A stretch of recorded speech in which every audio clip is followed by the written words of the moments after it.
Hi everyone. First, let me wish you a Happy New Year 2020.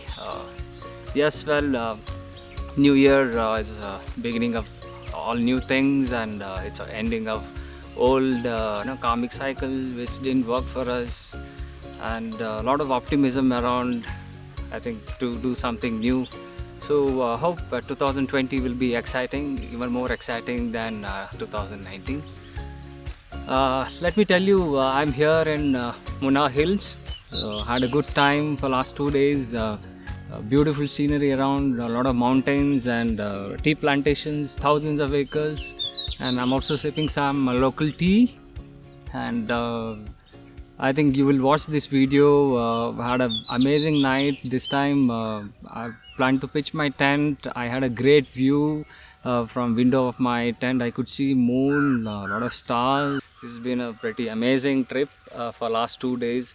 Also did a lot of interaction with locals. This is something I find it very interesting when I travel alone.